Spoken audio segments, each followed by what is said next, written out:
I'm Rowan Bain, and I'm absolutely delighted to be here to celebrate William Morris's 182nd birthday. Yay, go William. In fact, I think he's looking incredibly good for his age. One of the things that's so extraordinary about William Morris, and one of the things that I think this event, The Brilliance of William Morris, really celebrates, is the fact that actually he's still so approachable. His work is still so communicative.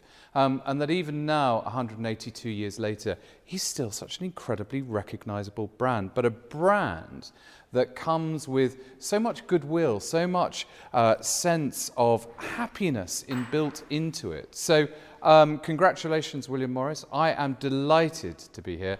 Very, very wisely, everyone persuaded me not to jump out of a birthday cake, because that could have got quite messy.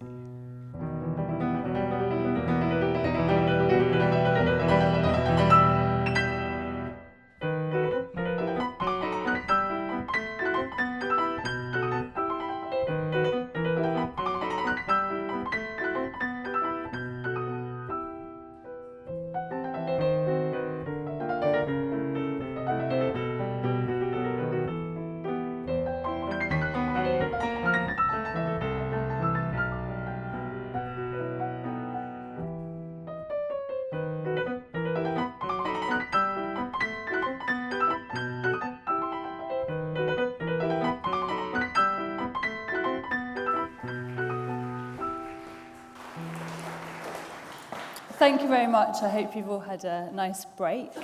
It's wonderful to have such a large audience coming out to celebrate William Morris's birthday. And also thank you also to Lawrence and Mark for their really interesting talks. It's so inspiring to be talking in this chapel, which is overlooked by the stained glass produced by Morris & Co. Going to talk a little bit about stained glass, but really I want to talk about the influences behind Morris's work. So to take you back to his lifetime, to look at what and who influenced Morris, to see how this boy from Walthamstow could go on to become one of the most influential designers of the last 200 years.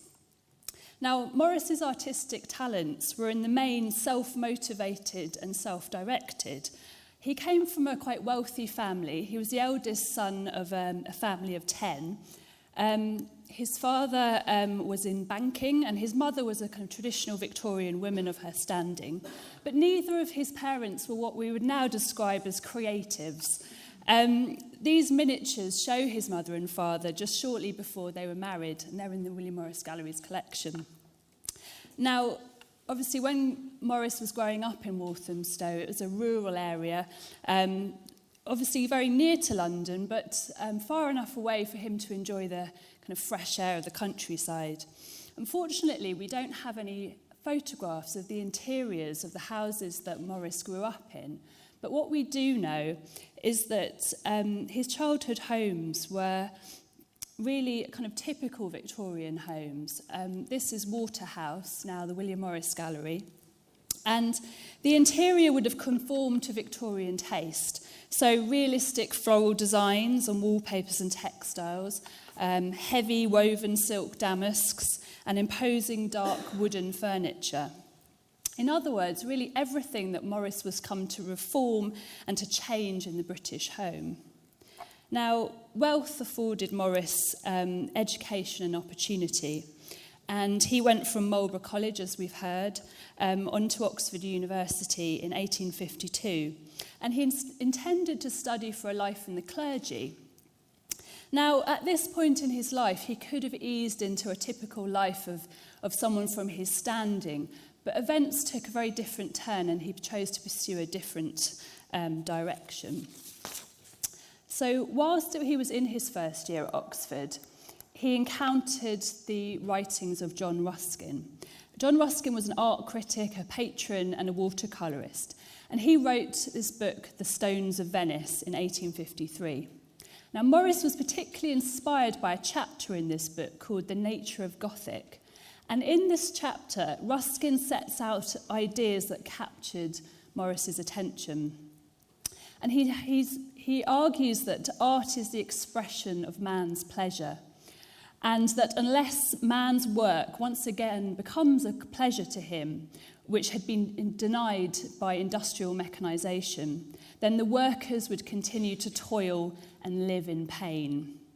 Now, these ideas were fresh in Morris's mind when, in his first term, he travelled to Europe to visit art galleries and monuments and buildings built by medieval craftsmen. And in his second term, he went again to travelling to Northern Europe, but this time he took his friend Edward Burne-Jones, who, like Morris, was studying at Oxford to be for a career in the clergy. Now, this friendship, this photo shows them a little bit later. This friendship between the two men was to last a lifetime, and each man was to have a profound effect on their work. But it was in the architecture of Northern Europe that they witnessed this beauty of a previous age firsthand. And they saw around them the buildings created by medieval craft guilds. So guilds of artisans who grouped together for protection and mutual aid and ensured this high standard of craftsmanship. Now, influenced by what they saw and also the writings of Ruskin and also the architecture that they saw, Morris and Burne-Jones lamented that as they looked around them, everything that they held in high regard was disappearing behind the smoke and grime of industrial progress. Now, they'd also discovered the art of the Pre-Raphaelites. This was a group of English painters formed of Dante Gabriel Rossetti and John Everett Millais, who were extolling the virtues of late medieval and Renaissance art.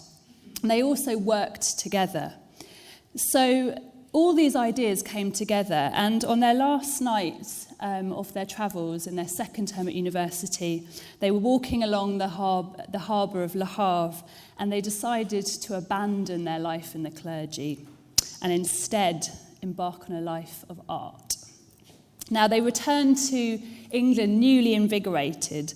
Burne-Jones was fixed on becoming an artist, and Morris took up an apprenticeship in an architect's firm called George Street in Oxford.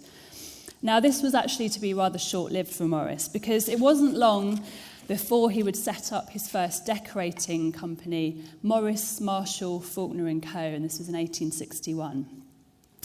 So, although Morris was a singular talent, it was this notion of creative cooperation that epitomised in the medieval guild system that really helped his success. And he wasn't only just captivated by the physical splendour and quality of medieval craftsmanship, but he also understood that by working together with others, you could become a better artist. So he worked collaboratively, influenced by the talents around him, but also fundamentally steering their designs into a commercially successful business.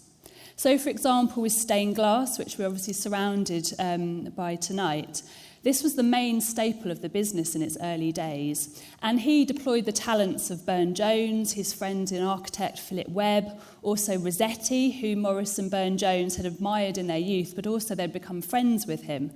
And together they produced hundreds of beautiful designs for stained glass.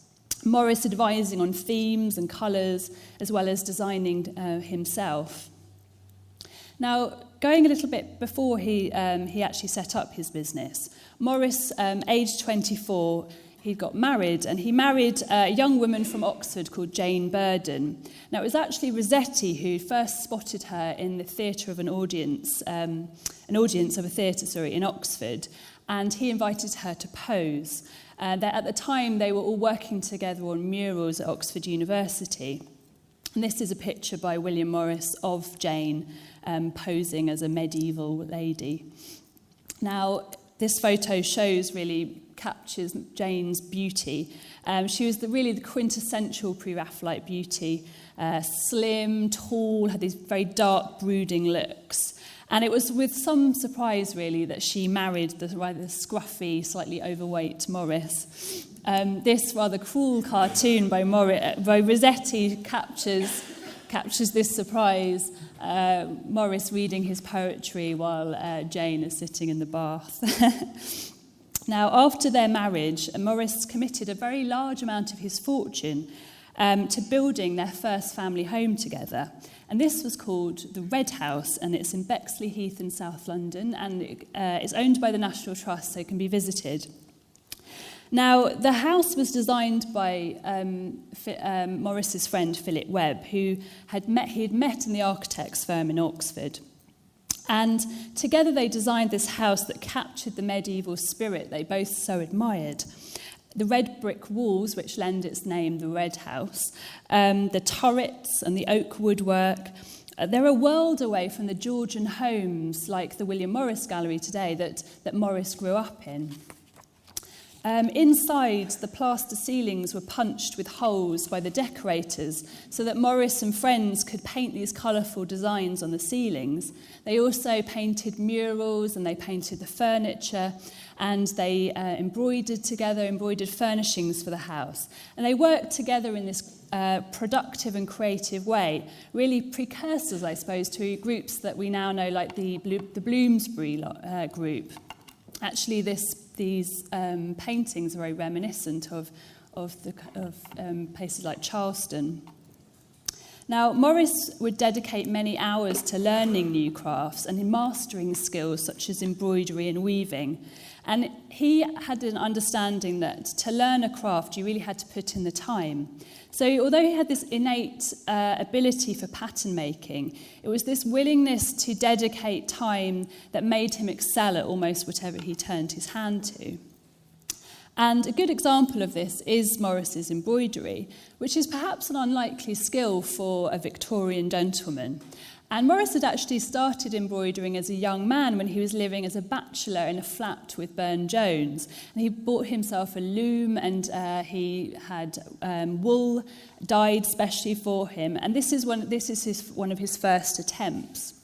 And the design incorporates the motto, "If I can," which is very apt for Morris, who was so active. And it shows apple trees and birds and animals. And it was taken from a design found in a medieval book, Froissart's Chronicles. Now, it's rather attractive embroidery, but it's not actually the most skilled. But for a first attempt, I'm sure we can all admire it.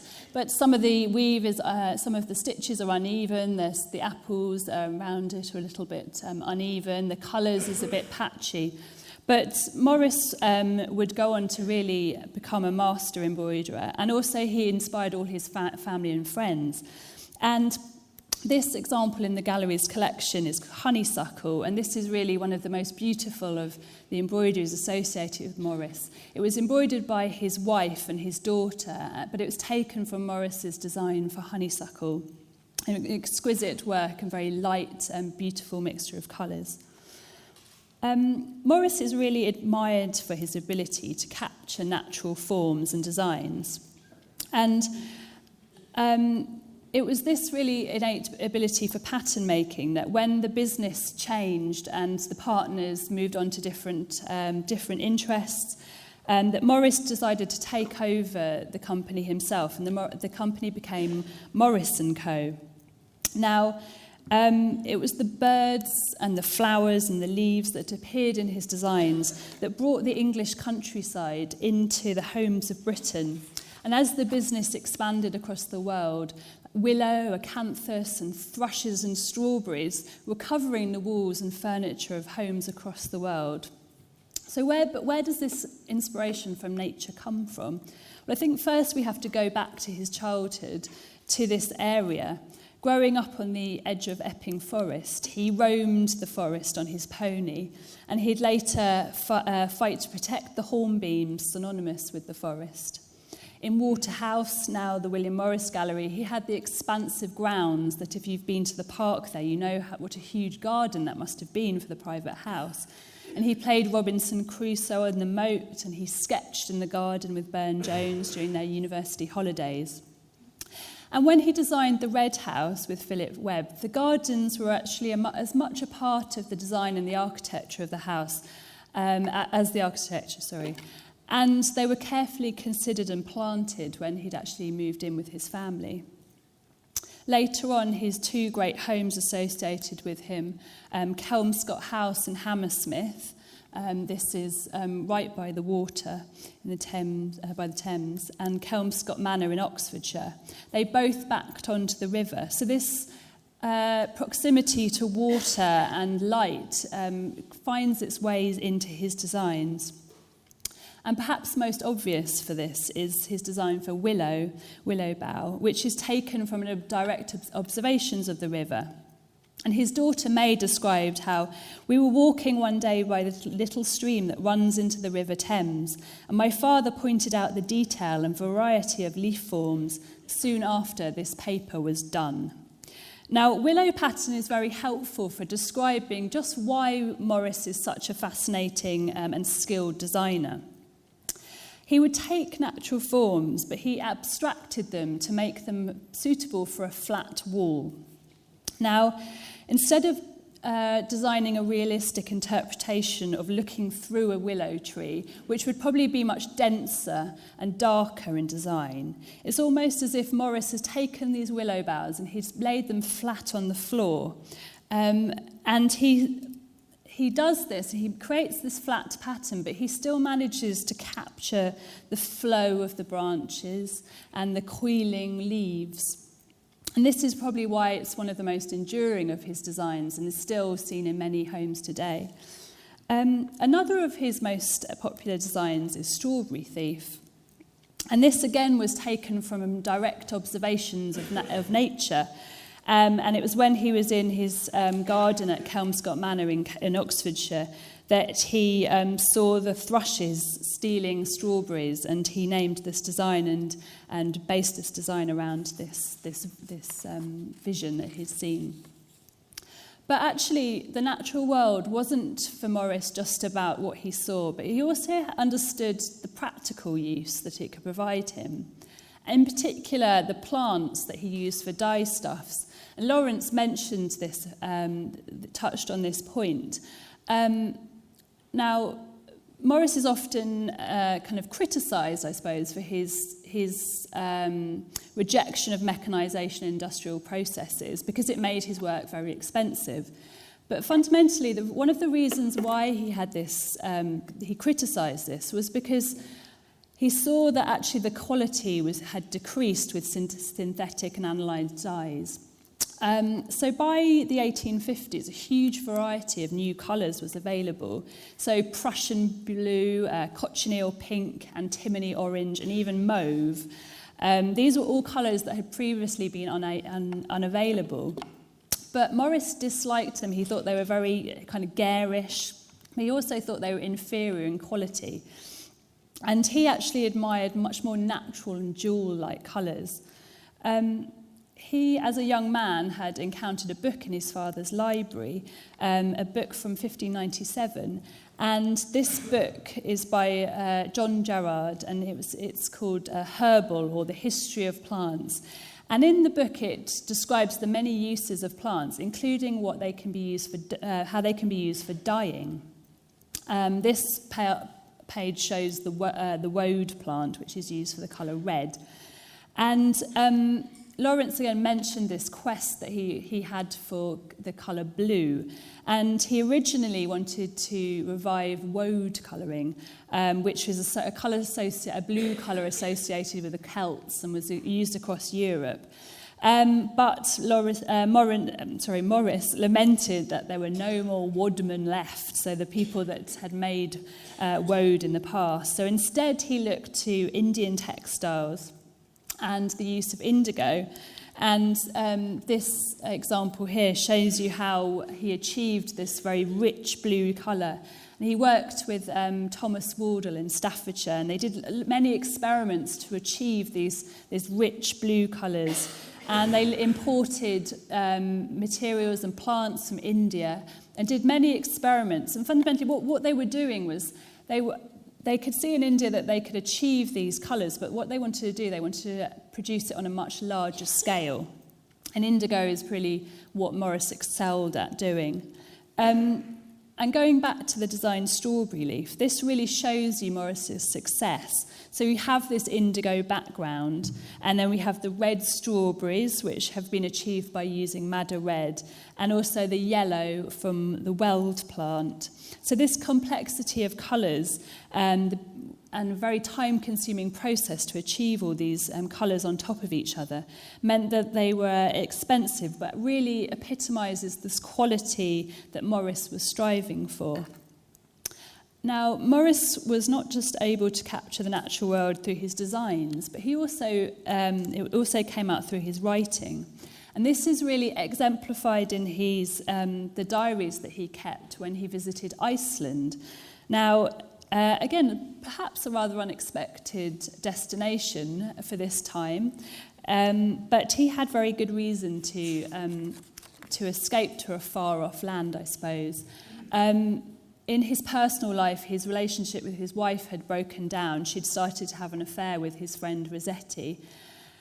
And Morris decided that he would take himself off to Iceland. He'd become fascinated with the Icelandic sagas. And the trip started by Danish mailboat from Edinburgh's Granton Harbour, and they travelled to Reykjavik, and it took them 4 days. And in total, he spent 6 weeks there on his initial trip. And he camped and he learnt how to cook on an open fire. This is Burne-Jones' cartoon of how he imagined Morris spending his time there. Now, although Morris took his drawing materials, it was actually through the writing that he really fixed the landscape that he saw. He did try to sketch, but he became frustrated and he ended up putting his brush aside, and instead he put his pen to paper. And as he wrote, the people he met referred to him as a skald, which in Icelandic means travelling poet. And Morris had actually learnt Icelandic, another one of his many, many skills that he could attribute to him. And he was able to translate the Icelandic sagas into English. And these epic stories revealed intrepid Icelandic warriors, and he introduced these tales and popularised them in England. And years later, Morris printed them in his beautiful, exquisite books, printed on his Kelmscott press. And this is an illustration from Sigurd the Volsing. But really, if we think about Morris and Iceland, it was where we associate this man of the English countryside. He encounters harsh, craggy rock formations, volcanoes and lava fields, a very different landscape. But he travelled there with his designer's eye. He was alert for rainbows, fiery green sunsets, swirling rivers, crashing colours and cascading waterfalls. And as one day he was riding by the seashore, he wrote how he was suddenly aware of a huge waste of black sand, all powdered over with tufts of sea pink and bladder campion, like a Persian carpet. Now, this poetic reference really brings me to my final point I wanted to make. And this is how Morris's continual quest for beauty meant that he sought inspiration in so many different places. Now, his world view extended beyond just the English countryside, or even Europe. And he collected textiles and decorative arts from around the world, in particular Indian and Middle Eastern textiles, which he studied at the South Kensington Museum, which we now know as the V&A. And these influences showed themselves, and this interior shows one of his carpets in his house in Kelmscott, in Hammersmith, Kelmscott House. But these influences showed themselves in patterns such as Indian, this is called, and peacock and dragon, which is the example is at my feet. And these designs are made of exotic plants and these bright colours and dragons and imaginary animals. And they're so different when we think back to patterns like willow or strawberry thief. And Morris actually became an art advisor to the V&A, and he helped them purchase some very important items for the collection. For example, the Ardabil carpet, which is one of the star objects there now, huge carpet from Iran. And this was acquired after Morris advised them to buy it. Now, the V&A was set up to help teach design, and revise the creative industries in Britain. And this institution aligned with Morris's own ideas that if he, the son of a middle-class banker, could be inspired to learn and to make and design, then he believed others could too. And so he had these so many passions for the past, medieval art, nature, the countryside, and travel. But this only strengthened his resolve, that good design just wasn't something to be shared by few, but shared by many. Thank you for listening.